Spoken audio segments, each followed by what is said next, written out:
Y ahora vamos a recibir en plató, creo que es su primera visita aquí a PTV, al psicólogo Emilio Marín Illescas. Emilio, ¿qué tal? Buenas tardes. Buenas tardes. Bueno, buenas y lluviosas tardes. Y lluviosa que hacía falta, ¿eh? Yo por lo menos estoy muy contento de que llueva, ¿eh? Y tanto.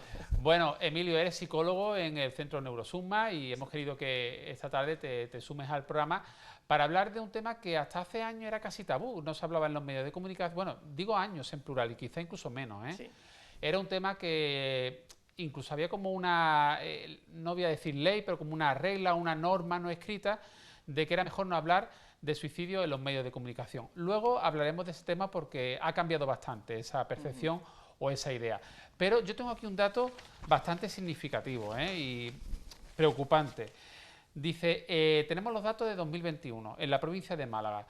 Se cuadruplicaron las muertes por accidentes de tráfico. Me refiero a las muertes por suicidio, cuadruplicaron las muertes por accidentes de tráfico.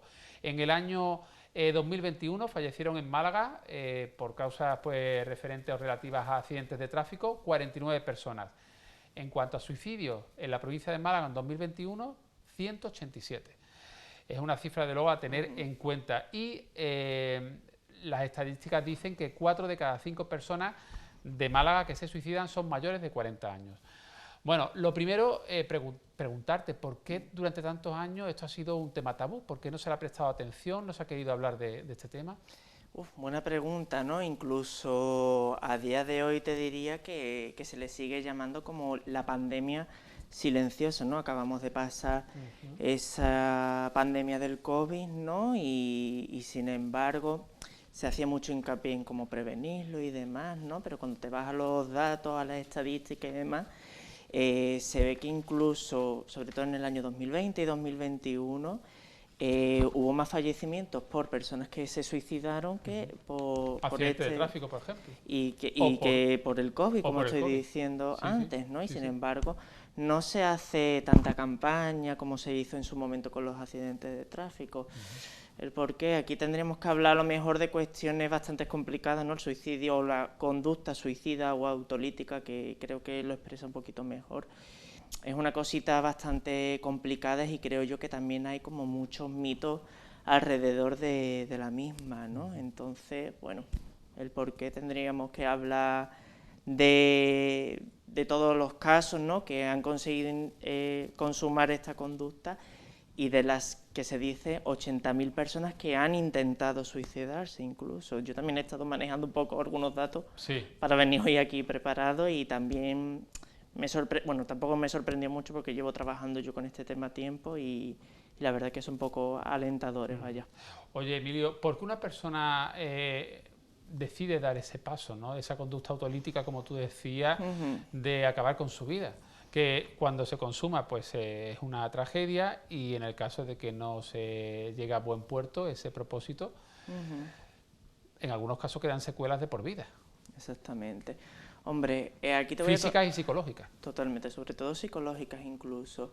Aquí te voy a decir la típica palabra que decimos todos los psicólogos, que depende, ¿no? Aquí creo que uno de los mitos bastante establecidos que es que se entiende como la conducta, ¿no? Como tú has dicho antes, cuando una persona da el paso de suicidarse, como que lo hace de manera impulsiva y nada más lejos de la realidad. Esto es un proceso de varios pasos, de mucho tiempo y que al final, en líneas muy generales, el proceso es que la persona atraviesa por una situación de mucho malestar, ha intentado muchas soluciones, no lo consigue con estas soluciones, ya entraríamos en problemas de a lo mejor depresión o ansiedad, entre otros muchos.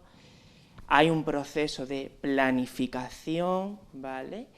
Y ya la persona a lo mejor intenta consumar esta conducta como último acto porque no ve más alternativas porque ya ha intentado otras muchas. Estamos viendo en pantalla una línea que se abrió no hace mucho tiempo, 024, la línea de ayuda a personas que se les pasa por la cabeza el hecho de acabar con sus vidas, ¿no? 024, teléfono al que pueden llamar, al que podemos llamar si nos vemos en esa situación y vamos a recibir pues ayuda psicológica, asesoramiento y sobre todo en este tipo de casos yo creo que lo importante es que si se nos pasa por la cabeza en algún momento esa idea, lo compartamos con alguien cercano y que pidamos ayuda, porque nos puede ocurrir a cualquiera, ¿no? Si alguien nos manifiesta que tiene ideas suicidas, ¿cómo podemos ayudarle, Emily? Pues mira, una cosa bastante buena yo creo que de este tipo de líneas telefónicas, ¿no? Y es algo que tú más o menos has estado comentando, ¿no? Siempre tendemos a pensar que la conducta suicida es como contagiosa, ¿no? Que si hablamos de suicidio parece que vamos a motivar o alentar a la otra persona que también lo haga, ¿no? Y nada más lejos de la realidad, ¿no? Viene muy bien que la persona lo cuente, pero sobre todo para que, si nos damos cuenta que en este caso, como estabas diciendo, ¿no? Pues la escuchemos, la apoyemos y sobre todo la validemos, ¿no? Seguro que si ya llega hasta verbalizar que quiere acabar con su vida, es que es ya como su último recurso, ¿no? Y su desesperación. Y lo último que tenemos que dar es consejos, ¿no? Simplemente estar. Y ya con estar te digo yo que hace muchísimo por la persona, sí. ¿Se puede prevenir el suicidio? Sí, claro, por supuesto. Se puede prevenir de la manera que yo te estaba comentando antes, ¿no? Si nos damos cuenta que a lo mejor alguien dice que quiere acabar con su vida y también con nosotros mismos, perdón. Con nosotros mismos, en resumen y no tan resumen, porque también es muy complicado, pero cuidando nuestra salud física y psicológica, que eso es un cuidado complicado y más en los tiempos que corren, diarios, pues se entiende que hay menos riesgo de que podamos cometer un acto de este tipo.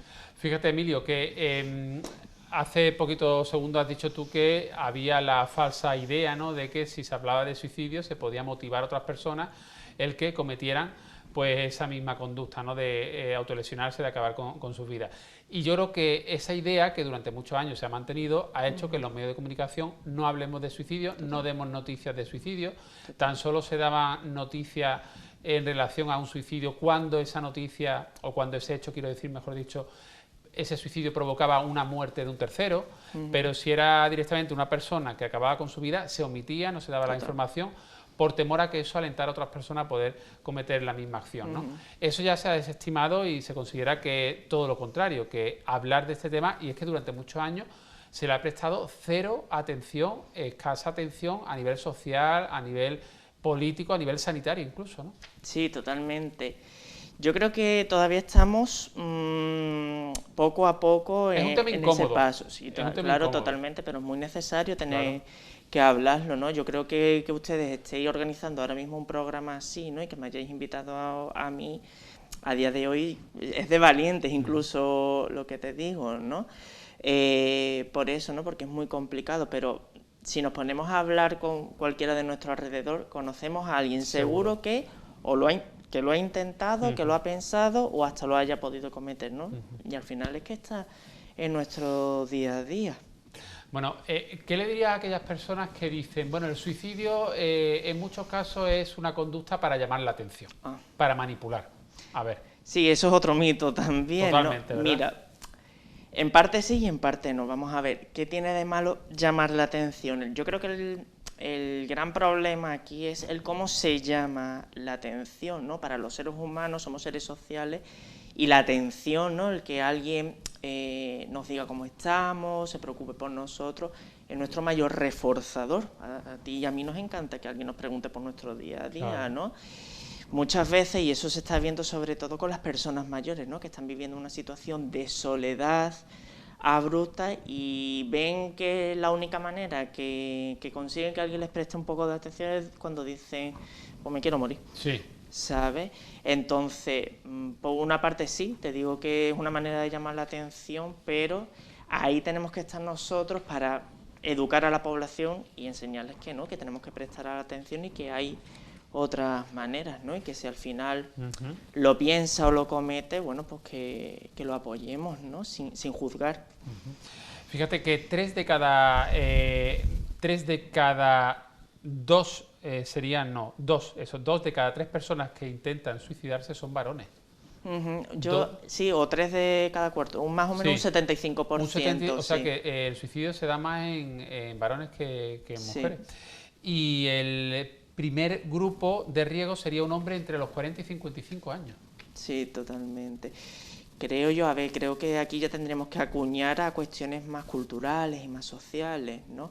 Generalmente los hombres, y los hombres de cierta edad, son como, entre comillas, más reacios a pedir ayuda, ¿no? Y las mujeres son más comunicativas y demás, ¿no? Entonces ahí ya está dando como mucha ayuda a que se le pueda tender de alguna manera una mano, ¿no? Y también se estima que más o menos es en esa franja de edad, claro, porque somos más adultos, en la época o la etapa en la que tenemos más responsabilidades, más estrés y, claro, más complicaciones en general. También muchas veces frustraciones, ¿no? Que a partir de una edad, pues, a veces se hace balance y dice, bueno, esta es la vida que yo realmente quería llegar, llegan pensamientos negativos y eso, pensamientos que pueden ser incluso frustrantes, limitantes, decir, bueno, realmente me ha compensado y entra en un bucle uno que puede llegar a...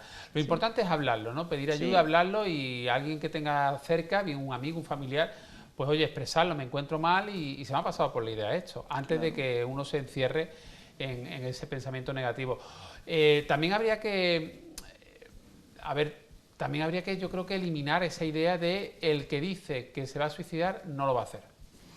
Todo lo contrario, porque hay gente que da muestras y claras y al final lo consigue, incluso que lo intenta varias veces. Claro, sí, no, el que dice que se va a suicidar, si no se le pone remedio, si no tiene, digamos, como esos factores de protección que a lo mejor le pueden ayudar, seguramente lo vaya a consumar, ¿no? Hay una serie de factores que nos hacen como ser más precipitantes para cometer un acto suicida y otros que nos protegen un poco, ¿no? Pero yo creo que aquí lo más importante es que no es decir si alguien se va a suicidar o no, si alguien te está diciendo que está sufriendo y a lo mejor aplica estas palabras que son bastante, que incluso lo estamos hablando tú y yo ahora mismo, ¿no? Y tienen ahí como un componente peyorativo, ¿no? Y rechina de alguna manera, ¿no? Pero creo que hay que hablarlo, hay que comunicarlo continuamente y sobre todo, como te estoy diciendo, apoyar, más importante. Oye, Emilio, ¿y hay algún tipo de, no sé, componente hereditario? No sé si se han hecho estudios en ese sentido de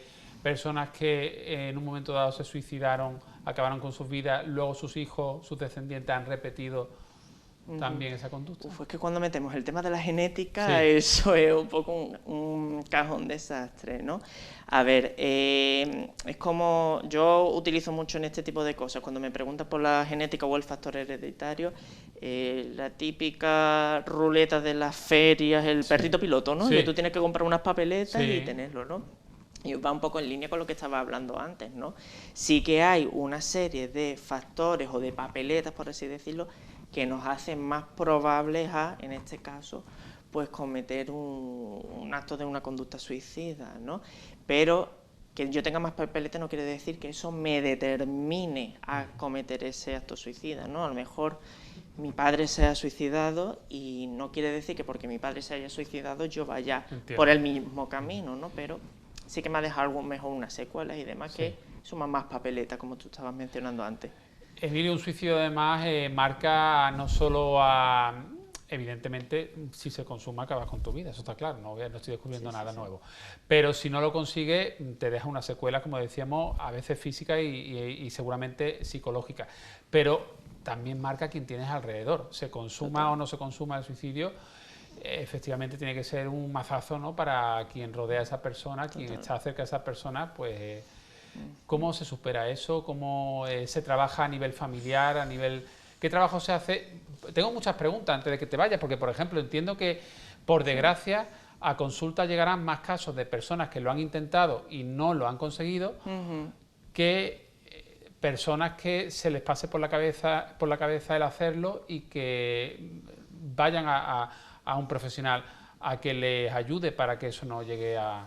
Mira, yo creo que esa tendencia que tú acabas de comentar, creo que está cambiando, todo lo contrario. Ahora, por suerte, ha tenido que pasar una pandemia para darnos cuenta de esto, ¿no? Pero ahora hay se le da mucha importancia y relevancia a lo que es la salud mental, ¿no? Al cuidado de nuestra Desde la pandemia, verdad que se ha cambiado mucho el chip en ese sentido. Ya se estaba viendo ciertos movimientos, pero la pandemia como que nos ha dado un empujoncito, pero ha implicado tener que pasarlo mal, ¿no? En este caso, cuando alguien viene a consulta siempre diré, ¿no?, que estamos hablando de una serie de procesos, de factores, pero yo estoy hablando de muchas generalidades, ¿vale? Que no se aplica a todo el mundo, ¿de acuerdo? Sí. Entonces, cuando alguien viene a consulta, y esto es muy importante, trabajar desde una perspectiva muy individualizada y contextualizada, ¿no? Como por ejemplo tener en cuenta las redes de apoyo, la persona que se está ocupando, qué estresores tiene, qué responsabilidades tiene, qué vida ha tenido de antes y qué proyecciones futuras tiene. Es decir, hay que individualizarlo y contextualizarlo mucho a la persona y cada caso, claro. Fíjate que no hace mucho, ¿no?, que yo creo que toda España quedó conmocionada pues por el suicidio de Verónica Forqué. Luego, no hace tantos meses, el concursante de MasterChef y ganador de Supervivientes, pues José Luis, también cometió un suicidio y al final pues acababa con su vida, a raíz también del fallecimiento de su mujer por una enfermedad, creo que por cáncer. Y un caso muy similar al ganador del programa Superviviente pues ha sido recientemente aquí en Málaga y Granada, ¿no? El guardia civil destinado en Málaga de Motril, que su mujer también perdía la vida en un accidente de tráfico y él, no sé si a la semana o las 2 semanas, pues también acabó con su vida. Morir de amor, se puede morir de amor. Realmente uno puede llegar a querer acabar con su vida, aunque tenga a lo mejor familia, aunque tenga hijos, ese matrimonio. Muere mi mujer por un accidente de tráfico y yo no tengo ganas de seguir viviendo. Claro, pero es que esto volvemos a lo mismo, no sabemos, solo tenemos, como quien dice, un dato de esta persona que me acabas de mencionar, de este guardia civil, solo tenemos un dato de por qué ha llegado a ese. A lo mejor el fallecimiento de la mujer pues seguramente habrá sido un factor... Un detonante. Un detonante, exactamente, ¿no? No sabemos qué estaba llevando o acarreando esta persona atrás, entonces...